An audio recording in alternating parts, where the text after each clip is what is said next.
Hi, this is Tim Riley, here to introduce you to a very new and special online course available through the Jesuit Virtual Learning Academy. It's called Ignatian Discernment, The Art of Finding Your Way. This course has been designed by Seattle University's Matteo Ricci College, and as such, it will avail 5 credits at Seattle University if you choose to attend, and it earns students eligibility to apply to the Special Humanities College that offers a full bachelor's degree in 3 years. So why this course? Well, look for a minute into your rearview mirror and answer this. What percentage of the suffering you and the people around you have endured over the past few years would you honestly say was spawned by poor decision making? Yeah, fat percentage, I'm guessing. And why does this happen?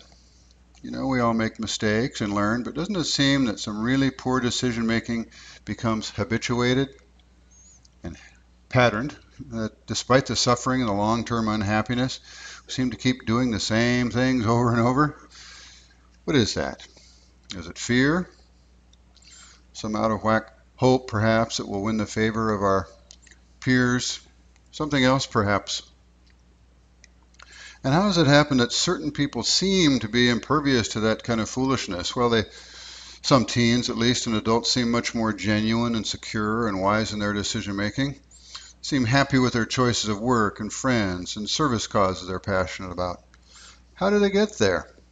What do they know that we don't know? And what can I do to learn the habits of discernment that lead to my lasting happiness? Now, there's the big question. These are not typical academic pursuits, but they're foundational to humanities education that Jesuit universities are all famous for, and they are the central focus of this course.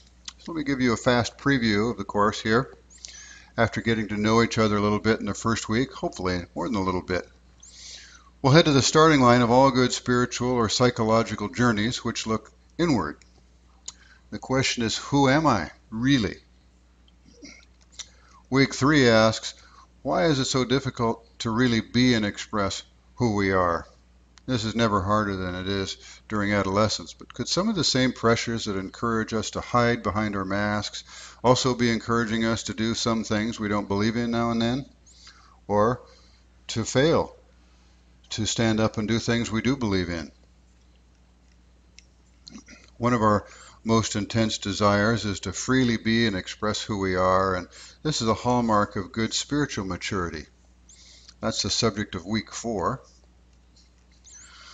On his way to founding the Jesuits, Ignatius went through an odyssey of trials and triumphs, and his brief autobiography will prompt us to consider our own unfolding stories as journeys to our highest possibilities. We'll begin charting some milestones here. Sorting out his various passions and impulses, he realized that not all of his inclinations were really steering him to deep happiness, and some would leave him feeling empty and lost. Wouldn't it be great to be able to tell the difference? To fast from things that we do, draining life out of us, and to feast upon the things that give us life? That's what's meant by becoming free to love.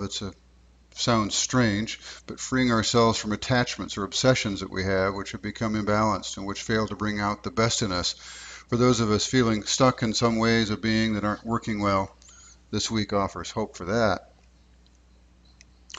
The core of the praxis and meditations throughout the course are here, learning to attend to the inward movements of our spirit that want always to grow and to become rather than to stagnate. These exercises or rules of discernment are ways of coming to deeper awareness of who we are and who we're becoming and what our central life compass or North Star is. Once we know these things, sound decision making gets a lot easier. A little visit with some adults will help there too. In our last 4 weeks, we're challenged to look more deeply into the truth of our world, which cannot evolve or heal otherwise. And it's not always pretty. What some of the causes are the suffering of so many members of our human family interest us here. What role we in the developed world play in maintaining that status quo, Martin Luther King, among others, will challenge us to look at. And how certain great souls we study and admire come by their great shift in heart to do this exhilarating work of building a better world in their own creative way. Dorothy Day brings journalism to the problems that she lives among. Most important of all, How do we expose ourselves to the information and relational encounters that we need to set our own hearts on fire with a purpose and a vocation? After a summarizing film, it'll be time to step out of ourselves and begin more deliberative living through wise discernment. What would that look like 10 years from now? Well, your final assessment will address just that. I hope this brief introduction enchants you a little bit and you find this course could suit your needs. I'm excited to teach it, and I hope I find you among us soon.